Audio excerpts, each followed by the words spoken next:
Assalamualaikum warahmatullahi wabarakatuh. Nama saya Ahmad Haikal bin Makhozi bernama metrik BB180140.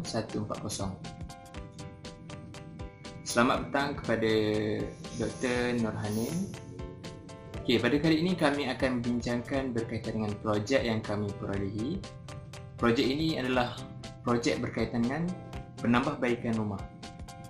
Pada minggu lepas, kami sekumpulan telah menerima panggilan daripada penghuni ataupun pemilik rumah kediaman berdekatan. Pemilik rumah tersebut telah mengutarakan berkaitan dengan masalah yang dihadapi olehnya, dan masalah tersebut hendaklah kita tangani dan melakukan penambahbaikan. Antara masalah yang dihadapi olehnya ialah terdapat 4 perkara. Yang pertama sekali, penghuni rumah merasakan suhu rumah tersebut berada dalam keadaan yang panas dan tinggi. Oleh itu, penghuni tersebut beranggapan kipas tidak mencukupi untuk menampung penghuni dalam rumah tersebut. Masalah yang kedua ialah masalah berkaitan dengan pengudaraan di dalam tandas. Jadi, perlu ada exhaust fan untuk membuat pengaliran udara yang baik di dalam tandas. Masalah yang ketiga adalah masalah berkaitan dengan berasa tidak selesa bagi bilik utama, iaitu master bedroom. Jadi berkemungkinan perlu menambahkan aircon ataupun menambahkan beberapa kipas. Masalah yang terakhir sekali ialah berkaitan dengan tidak cukup switch soket alur keluar. Jadi perlu buat penambahan, kerana apabila switch soket alur keluar tidak cukup, kebiasaannya penghuni rumah akan menyambungkan dengan extension. Jadi apabila berlakunya penyambungan yang tidak normal akan menyebabkan bahaya yang mendatang kepada rumah tersebut. Okey, itu adalah 4 masalah yang dihadapi oleh penghuni rumah tersebut.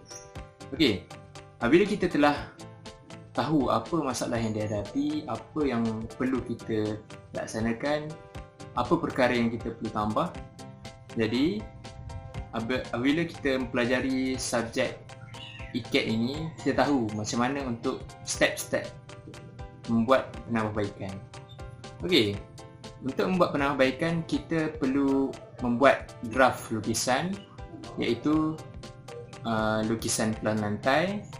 Yang kedua, lukisan gambar rajah skematik, dan yang ketiga adalah lukisan gambar rajah pendawaian. Okey, first kali berkaitan dengan pelan lantai. Sekiranya rumah tersebut memiliki pelan lantai yang sedia ada yang telah disediakan oleh arkitek semasa membina rumah tersebut, jadi kerja akan lebih mudah kerana kita hanya boleh merujuk kepada gambar rajah pelan lantai yang telah ada. Sekiranya tiada, kami sekumpulan perlu membuat lakaran terlebih dahulu dengan mengambil keadaan rumah tersebut, iaitu gambaran luar, gambaran dalam setiap bilik, untuk kami membuat imajinasi ataupun berimagine bagaimana keadaan rumah tersebut. Bila membuat lakaran rumah,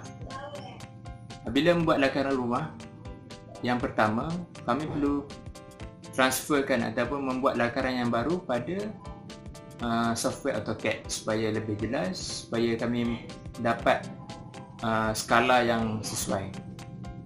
Bila selesai pelan lantai pada AutoCAD, kami perlu membuat lukisan gambar rajah skematik. Kalau boleh lihat di skrin sekarang, ini merupakan gambar rajah lukisan skematik. Ini adalah litak asal sebelum penambahbaikan. Apabila telah selesai membuat litar skematik, kami perlu membuat yang terakhir sekali adalah litar pendawaian elektrik bagi rumah tersebut. Macam mana sambungan dan sebagainya. Okey, setelah selesai ketiga-tiga komponen tersebut, kami perlu mengkaji ataupun kami perlu meneliti pelan lantai tersebut, di mana tempat yang sesuai untuk menyelesaikan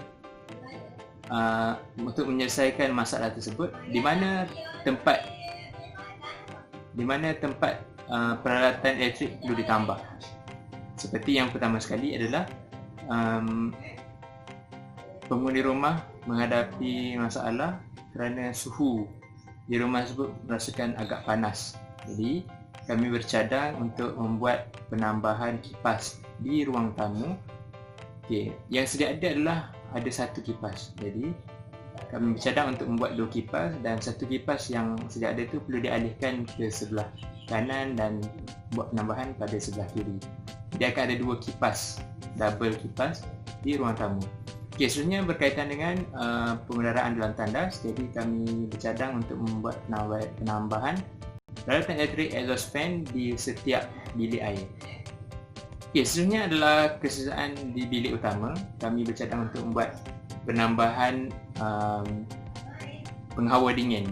Sebab dalam keadaan rumah tersebut, saya beranggapan penghawa dingin perlu ditambah supaya bilik utama dalam keadaan yang selesa. Yang akhir sekali adalah seperti mana kita tahu, apabila soket outlet tidak banyak akan menyebabkan penyambungan yang tidak normal, iaitu penyambungan extension. Jadi kami bercadang untuk membuat penambahan soket outlet di tempat-tempat yang kritikal ataupun di tempat yang biasanya berlaku kegunaan yang ramai.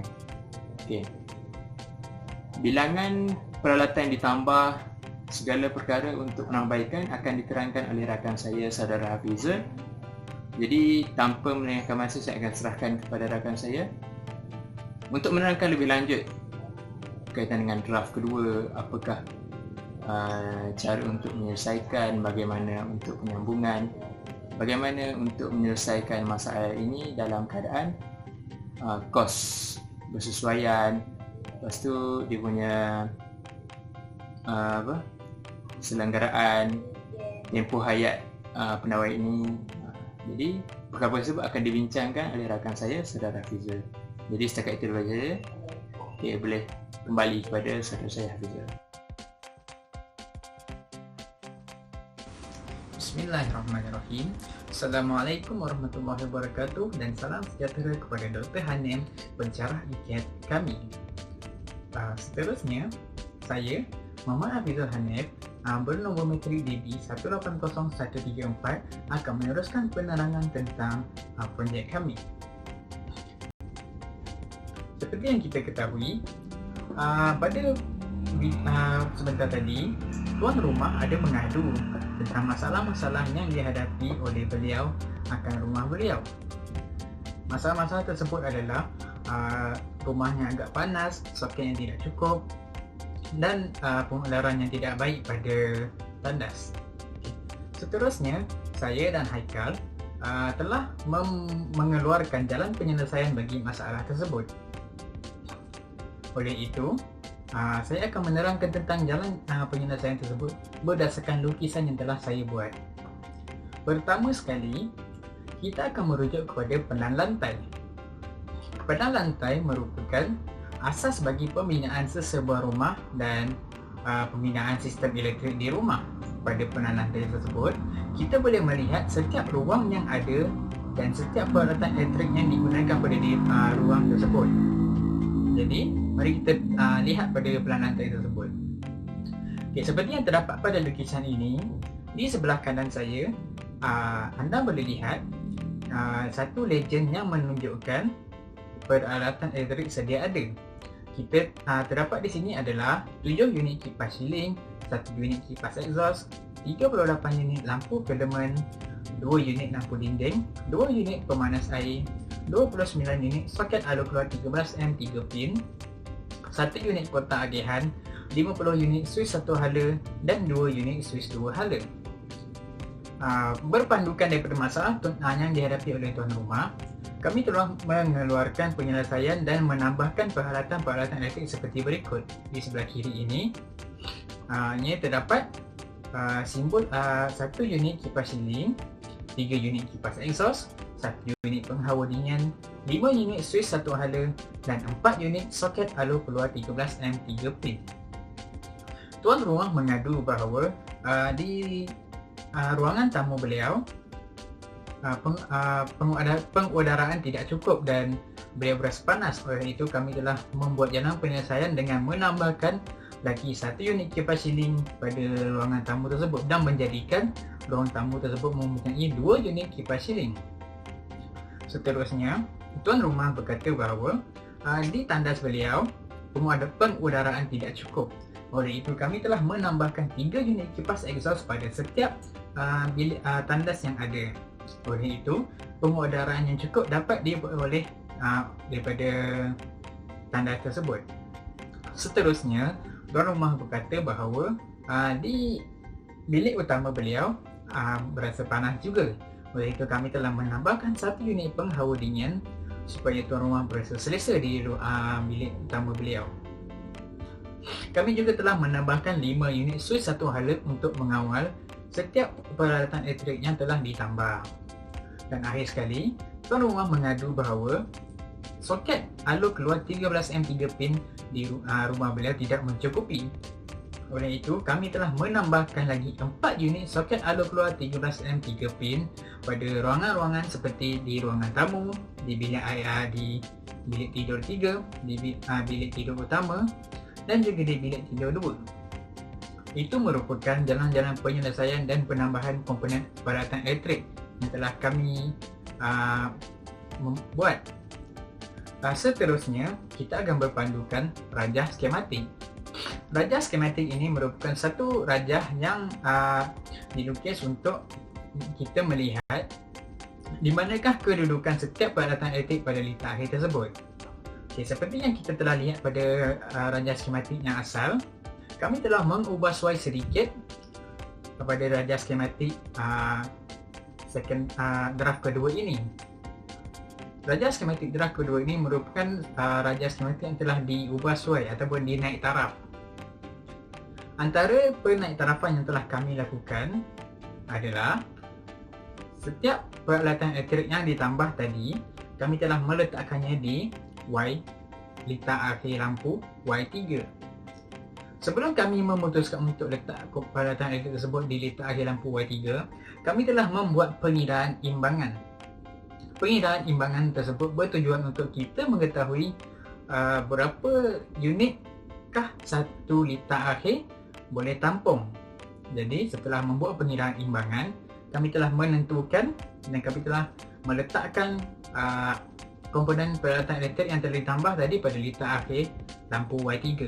Jadi di litar akhir lampu Y3 ini kami telah menggunakan MCB 20M dan ianya telah mengawal 1 unit kipas siling, 3 unit kipas exhaust dan 1 unit penghawa dingin. Seterusnya, pengubahsuaian yang telah dilakukan adalah pada litar akhir lampu. Pada rajah skematik yang asal, litar akhir lampu tersebut, litar akhir kuasa, maafkan saya, litar akhir kuasa tersebut menggunakan MCB 20M dan ia menggunakan sistem litar jejari. Oleh itu, pengubahsuaian yang telah kami lakukan adalah kami telah menggunakan MCB 32M pada setiap litar akhir kuasa dan juga kami telah menggunakan sistem litar gelang pada setiap litar akhir tersebut. Seperti yang kita ketahui, litar gelang merupakan satu sistem yang lebih sistematik, lebih teratur, lebih kemas, lebih jimat dan lebih mudah pembinaannya apabila kita membuat satu sistem pendamaian elektrik di rumah. Oleh itu, kami telah memutuskan untuk menggunakan litar gelang sebagai sistem litar pendawaian bagi litar akhir kuasa. Antara pengubahsuaian yang lain juga, kami telah menambahkan beberapa 4 unit tadi ke dalam litar akhir kuasa KA2 1 unit, litar akhir kuasa KY2 1 unit dan litar akhir kuasa KB2 2 unit. Menjadikannya seperti tadi 4 unit soket ada pula 13 pin. Dan yang terakhir, kita akan pergi kepada rajah pendawaian. Rajah pendawaian ini dilukis berpandukan rajah skematik sebentar tadi. Dan seperti yang telah diberitahu, kami telah membuat penambahan pada litar akhir lampu Y3. Dan seperti yang dapat dilihat sini, di kotak agihan, kami telah menambahkan satu MCB 20M di mana ia mengawal litar akhir lampu Y3. Di litar akhir lampu Y3 ini juga, di mana seperti telah dinyatakan sebentar tadi, mempunyai 1 unit kipas siling, 1 unit penghawa dingin dan 3 unit kipas exhaust. Seterusnya, pengubahsuaian yang telah diberitahu tadi adalah pada letak akhir kuasa. Di ruangan letak akhir kuasa MCB ini, kami telah menukarkannya kepada 32M di setiap MCB. Dan juga di letak akhir lampu ini, letak akhir kuasa ini juga, kami telah menukarkan pembinaannya dan kami telah menambahkan 1 unit kepada KR2, 1 unit kepada KY2 dan juga 2 unit kepada KB2, menjadikannya selaras dengan ranjang skematik tadi. Selesai sudah penerangan tentang projek kami. Jadi dapat disimpulkan bahawa setiap penambahan ataupun penaiktarafan yang telah kami lakukan ini, kami telah mengikuti apa yang telah diperkatakan oleh Suruhanjaya Tenaga, di mana bermaksud kami telah mengikut standard piawaian Suruhanjaya Tenaga. Standard piawaian Suruhanjaya Tenaga merupakan satu asas bagi pembinaan sistem elektrik di rumah kerana ini adalah lebih selamat. Dan jika kita tidak mengikuti standard piawaian tersebut, kemungkinan akan berlakunya litar pintas dan akan menyebabkan kebakaran daripada rumah kita. Jadi untuk mengelakkan itu berlaku, kami telah mengikuti standard piawaian Suruhanjaya Tenaga. Dan akhir sekali, setelah melakukan pengubahsuaian ini, tuan rumah agak berpuas hati dan bergembira akan pengubahsuaian yang telah dilakukan. Beliau berkata beliau lebih selesa berada di rumah berbanding sebelum pengubahsuaian dilakukan. Sekian, sampai di sini sahaja penerangan projek kami. Saya Hafizul dan rakan saya Haikal. Sekian, terima kasih. Assalamualaikum warahmatullahi wabarakatuh.